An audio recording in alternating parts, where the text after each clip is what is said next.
পুরোদমে ইসরায়েল, ফিলিস্তিন, হামাস ও হিজবুল্লাহ ত্রিমুখী যুদ্ধ চলছে। জানিয়ে দিব আমাদের হাতে থাকা সর্বশেষ আন্তর্জাতিক সংবাদ। ফিলিস্তিনি জনগণের প্রতি সমর্থন এবং গাজায় ইসরায়েলি গণহত্যা বন্ধের দাবি জানিয়ে বিশ্বের বিভিন্ন প্রান্তে মানুষের মনে বাড়ছে ক্ষোভ ও ইসরায়েল বিরোধী ঘৃণা প্রকাশ অব্যাহত রয়েছে। এরপরেই জানাবো ইসরায়েলের নতুন আতঙ্ক, হুতিদের তৈরি ফিলিস্তিন ক্ষেপণাস্ত্র, যা দিয়ে ইহুদিবাদীদের কলিজায় কাঁপন ধরিয়ে দিয়েছে হুতি বিদ্রোহীরা। এরপরেই জানিয়ে দিব নতুন কৌশল হাতে নিয়েছে হিজবুল্লাহ, যে কৌশলে পাগল প্রায় ইসরায়েল। এরপরেই জানিয়ে দিব যুদ্ধক্ষেত্রে হামাসও কম নয়, 4 শর্তে জাতিসংঘ যুদ্ধবিরতির প্রস্তাব গ্রহণ করবে হামাস, অন্যথায় বাতিল। এবং সর্বশেষ জানিয়ে দিব মধ্যপ্রাচ্যে বাড়ছে যুদ্ধর প্রস্তুতি, এবার সামরিক শক্তি প্রদর্শন করল সৌদি আরব। সংবাদ শিরোনামগুলো শুনছিলেন, এবারে বিস্তারিত। গাজায় গণহত্যা চলতে থাকায় বিশ্বব্যাপী ইসরায়েল বিরোধী ক্ষোভ ও ঘৃণা বাড়ছে। ফিলিস্তিনি জনগণের প্রতি সমর্থন এবং গাজায় ইসরায়েলি গণহত্যা বন্ধের দাবি জানিয়ে বিশ্বের বিভিন্ন প্রান্তের মানুষের ক্ষোভ ও ইসরায়েল বিরোধী ঘৃণা প্রকাশ অব্যাহত রয়েছে। স্পেনের বিলবাও শহরের জনগণ ফিলিস্তিনি জনগণের প্রতি সমর্থন জানিয়ে অবিলম্বে গাজায় গণহত্যা বন্ধের দাবিতে বিক্ষোভ করছে। আল আরাবি টিভি চ্যানেল এক প্রতিবেদনে গাজা উপত্যকা ইসরায়েলি হামলার নিন্দা জানিয়ে নেদারল্যান্ডস রাডারডাম শহরে ফিলিস্তিনি সমর্থকদের বিক্ষোভের ছবি প্রকাশ করেছে। আল আকসা তুফান নামে একটি টেলিগ্রাম চ্যানেলে গাজার জনগণের প্রতি সমর্থন জানিয়ে মরক্কো, ওয়াজাদা আল মুহাম্মাদিয়া এবং মরক্কো শহরের একটানা তৃতীয় রাতের বিক্ষোভের ছবি প্রকাশ করেছে। বিক্ষোভকারীরা গাজায় গণহত্যার নিন্দা জানিয়ে ইসরায়েলের সঙ্গে সম্পর্ক স্বাভাবিক করার যে কোনো প্রচেষ্টার তীব্র বিরোধিতা করছে। ফিলিস্তিনিদের বিরুদ্ধে ইসরায়েলি গণহত্যা, হত্যাকাণ্ড ও অপরাধযজ্ঞের ঘটনা বিশ্বজুড়ে ব্যাপক প্রতিক্রিয়ায় সৃষ্টি করেছে এবং বিশ্বের বিভিন্ন প্রান্তের সরকার, জনগণ এবং আন্তর্জাতিক প্রতিষ্ঠানগুলো নিন্দা ও ক্ষোভে ফেটে পড়েছে। গত প্রায় 75 বছরেরও বেশি সময় ধরে ইসরায়েলি আগ্রাসনে ফিলিস্তিনি জনগণ তাদের ন্যূনতম অধিকার থেকেও বঞ্চিত হয়েছে। গত 7 অক্টোবর মার্কিন যুক্তরাষ্ট্র এবং পশ্চিমা দেশগুলোর পূর্ণ সমর্থন নিয়ে ইসরায়েল গাজা উপত্যকা এবং জর্ডান নদীর পশ্চিম তীরে ব্যাপক গণহত্যা শুরু করে এবং এখনও তা ভয়াবহভাবে অব্যাহত রয়েছে। এই হামলায় এ পর্যন্ত 37,000-এর বেশি ফিলিস্তিনি শহীদ হয়েছে। ইসরায়েলের নতুন আতঙ্ক, হুতিদের তৈরি ফিলিস্তিনি ক্ষেপণাস্ত্র। দীর্ঘদিন ধরে গাজায় সামরিক আগ্রাসন ও গণহত্যা চালাচ্ছে ইসরায়েল বাহিনী। এর জবাব দিয়ে যাচ্ছে হামাস ও ইয়েমেনের হুতি বিদ্রোহীরা। হামলায় এবার প্রথমবারের মতো নতুন একটি ক্ষেপণাস্ত্র ব্যবহার শুরু করেছে হুতি। নতুন ওই ক্ষেপণাস্ত্রের নাম ফিলিস্তিন। এ দিয়ে গত এক সপ্তাহে ইসরায়েলের অন্তত 2বার হামলা চালানো হয়েছে, যা পুরো অঞ্চলে রীতিমতো আতঙ্ক ছড়িয়ে পড়েছে। দক্ষিণ ইসরায়েল বন্দর শহর এলাতে ফিলিস্তিন নামের ক্ষেপণাস্ত্র দিয়ে হামলা চালানো হয়েছে বলে নিশ্চিত করেছে হুতি বিদ্রোহীরা। খবর এএফপির। প্রতিবেদনে বলা হয়েছে, সর্বশেষ দক্ষিণ ইসরায়েলের বন্দর শহর এলাইতে ফিলিস্তিন ক্ষেপণাস্ত্র দিয়ে হামলা চালানো হয়েছে বলে জানিয়েছে হুতি বিদ্রোহীরা। তবে এতে তেমন কোনো ক্ষয়ক্ষতি হয়নি। এর আগে গত সপ্তাহ এই ক্ষেপণাস্ত্র দিয়ে একই শহরে প্রথমবারের মতো হামলা চালানো হয়। ওই দিনের হামলায় কিছু ড্রোন ও ব্যবহার করা হয় বলে আরব নিউজের এক প্রতিবেদনে বলা হয়েছে। ওই দিন হামলার পর টেলিভিশনে প্রচারিত এক বিবৃতিতে হুতি বাহিনীর মুখপাত্র ব্রিগেডিয়ার জেনারেল ইয়াহিয়া সারি বলেছেন, ফিলিস্তিন নামে নতুন ক্ষেপণাস্ত্র দিয়ে ইসরায়েল অধিকৃত এইলাইট বন্দরে একটি সামরিক স্থাপনায় হামলা চালানো হয়েছে। হামলার মূল লক্ষ্য অর্জিত হয়েছে। আবার আরব নিউজের প্রতিবেদনের মতে, ওই দিন হুতিরা হামলা শুরুর পরপরেই ইলাইতের সাইরেন বাজিয়ে ইসরায়েলিদের সতর্ক করা হয় এবং তাদের আশ্রয় কেন্দ্রে পাঠায় ইসরায়েলি কর্তৃপক্ষ।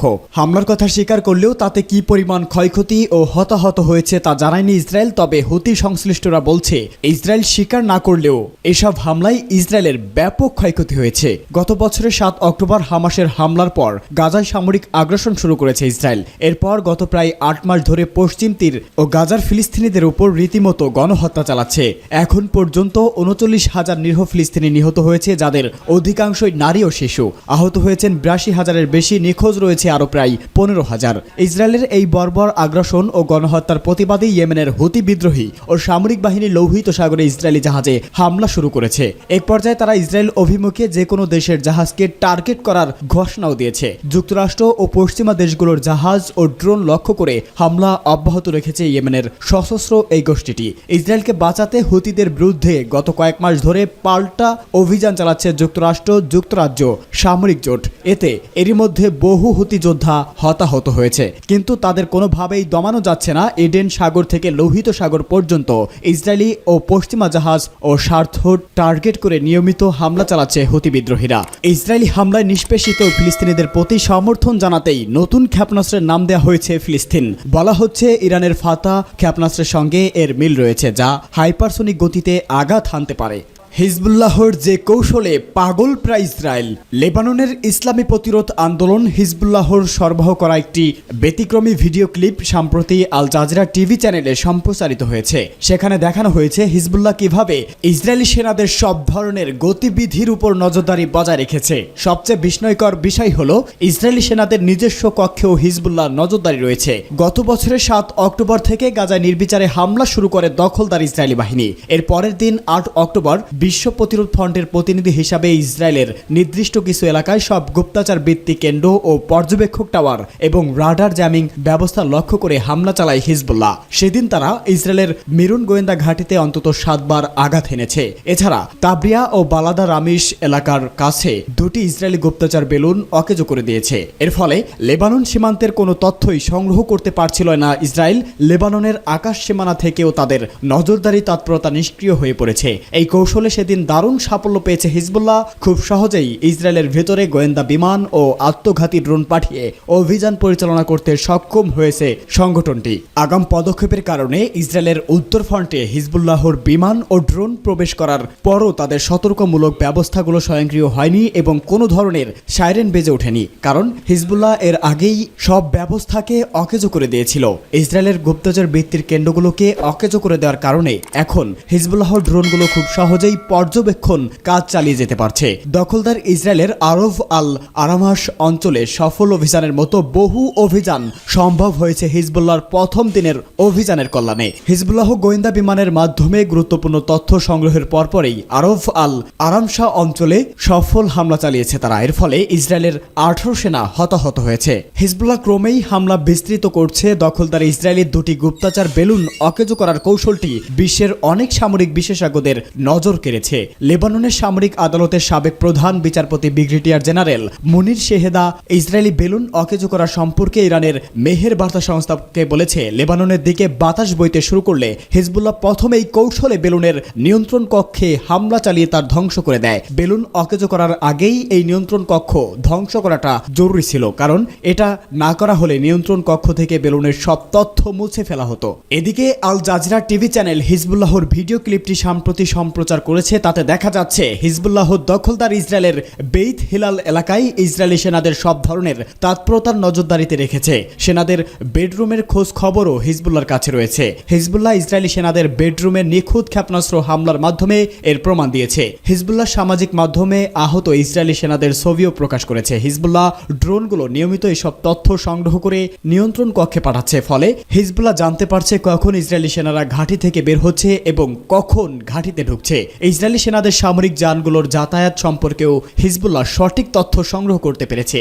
এসব তথ্যের ভিত্তিতেই তারা সফল হামলা চালিয়েছে এবং চালাচ্ছে। এদিকে হিজবুল্লাহ সম্প্রতি নতুন আত্মঘাতী ড্রোন উদ্বোধন করেছে।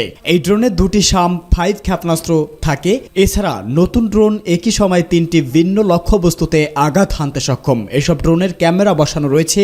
এর ফলে হামলায় পুরো দৃশ্যর সঙ্গে সঙ্গে নিয়ন্ত্রণ কক্ষে চলে আসে। হিজবুল্লাহর আলমাস ক্ষেপণাস্ত্র একই প্রযুক্তি রয়েছে, এ কারণে ক্ষেপণাস্ত্র হামলার দৃশ্যগুলো হিজবুল্লাহর কাছে সংরক্ষিত হয়েছে।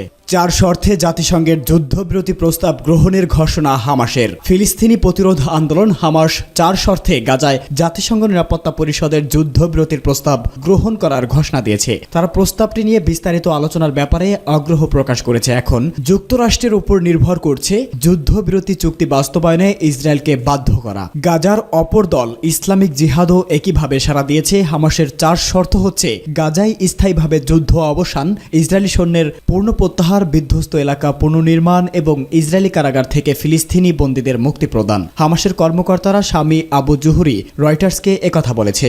আমরা আমাদের আগের অবস্থান আবারও বলেছি, আমরা বিশ্বাস করি খুব একটা বড় ব্যবধান নেই। এ সময় আবু জুহুরি বলেন, মার্কিন প্রশাসন জাতিসংঘ নিরাপত্তা পরিষদের প্রস্তাবের আলোকে অবিলম্বে যুদ্ধ বন্ধ করতে দখলদারদের বাধ্য করার প্রতিশ্রুতি পালন করার সময় সত্যিকারের পরীক্ষায় পড়বে। এদিকে সিনিয়র হামাস কর্মকর্তা ওসামা হামদান লেবাননের আল মায়াদ মায়াদিন টেলিভিশন চ্যানেলকে বলেছে তারা মধ্য অবস্থাকারীদের কাছে কিছু মন্তব্য দাখিল করেছে। তিনি অবশ্যই বিস্তারিত কিছু বলেননি। এদিকে মঙ্গলবার কাতারের পররাষ্ট্র মন্ত্রণালয় এক বিবৃতিতে বলেছে কাতার এবং মিশর ঘোষণা করছে যে তারা সর্বসাম্প্রতিক যুদ্ধবিরতির ব্যাপারে আজ হামাসের কাছ থেকে জবাব পেয়েছে।